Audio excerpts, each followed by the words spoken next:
I want to say a couple of things, and I really don't want you all to miss me before we get ready to go. My wife was here, and she was the president of the Association of Black Psychologists a couple of years ago, and she was responsible for taking about 500 people, including about 300 black psychologists, to Ghana, West Africa, for their national conference. The reason I point that out is because I want to say a couple of things, and I'm going to go out of bounds with what I have to say relative to what we've been talking about. First of all, I grew up in Brooklyn, and I saw, looking back on my life, I saw about 30 of my friends die, getting shot, overdosing on drugs, any number of things that took them off the planet, beautiful brothers.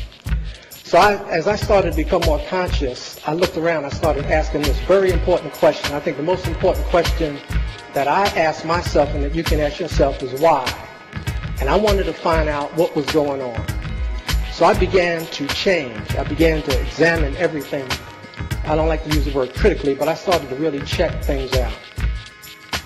So I went through a very, very serious change. Serious change. And what my wife and I did, we decided that we were going to drop out from the system. We delivered two of our 3 children at home using midwives. She didn't take any medication. We didn't go to a doctor. She talked me into doing that, but it was a beautiful experience for me to be there to help deliver our children. They were born, by the way, 2 years apart on the same day, and our oldest daughter helped us deliver our children. We also changed our diets. We saw the hospital system was killing our people, so we changed our diets. We have been vegan for about 30 years. That means no meat at all in any form, no dairy products, no sugar, no white flour, the same thing that Dr. Whitaker talked about. Because we understood that we were in a war, and I want to emphasize that to you. We are in a war. We left New York and went to North Carolina, and really, it's on her again, we decided that we were not going to go in debt because the new form of slavery was economic slavery. And we got some land, we were very fortunate, and we built our own house. We built a log house. It took us 16 months. We worked night and day, every day, for the 16 months. And she was out there with a chainsaw in the cold and the rain, and we worked and we built the house so we would not have to give white people any money. I taught on the college level for a number of years at a so-called black college, and I'm down against black colleges. I'm going to tell you straight up, because some of the madness that's going on in these schools.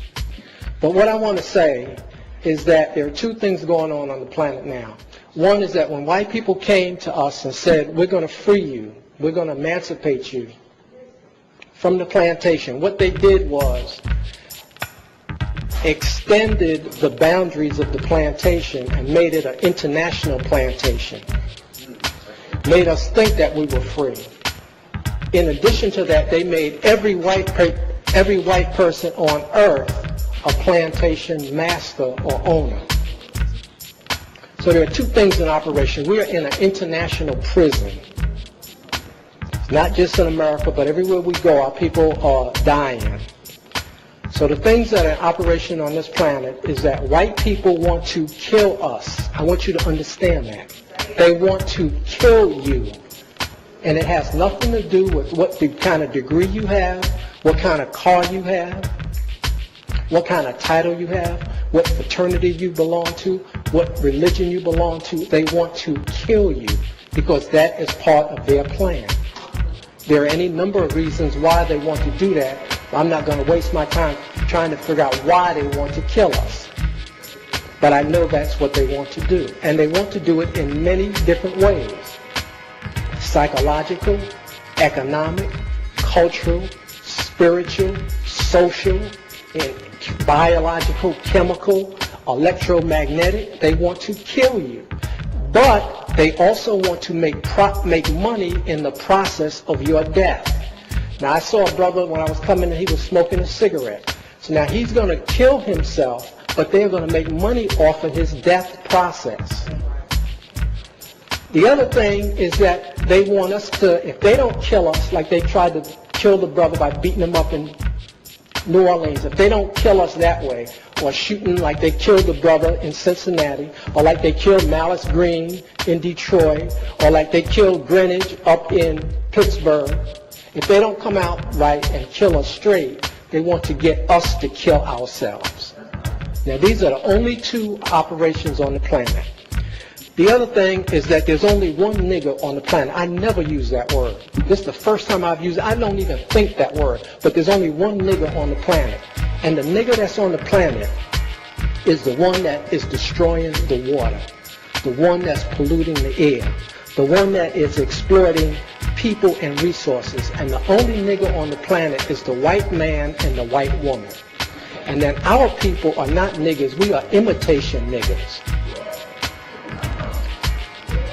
Now, what we have to do is we have to devise a system or a plan for ourselves. And I said earlier that each one of you is a system. And everything that you do, every thought that you think, either you are supporting white world terror domination by your actions, what you buy, what you wear, where you go, what you eat, how you use your time. You are either supporting the white people in their process of death, or you're for African liberation. It's one or the other. And if we don't use our time wisely, then we are engaging in a form of subtle suicide. Because as I said earlier, their system is still going on.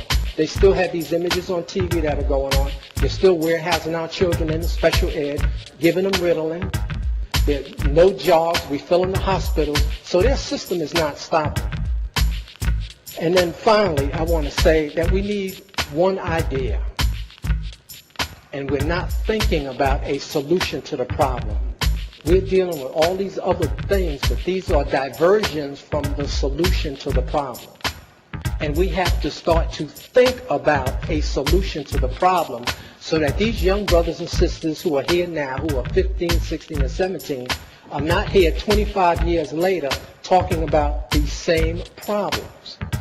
Now, how do I know that the white people know that we are going to come up with a solution to the problem?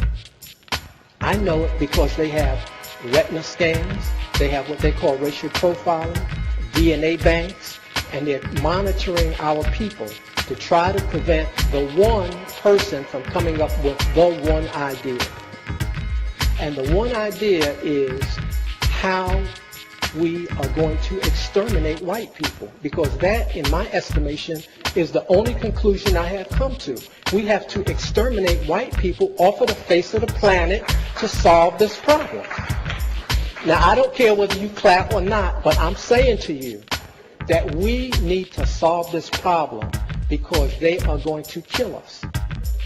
And I will leave on that. So we have to just set up our own system and stop playing and get very serious and not be diverted from coming up with a solution to the problem.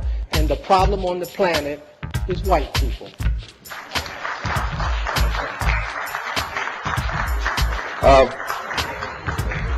Be hard to follow that one. You can get as black as you want. I don't know if you can get that.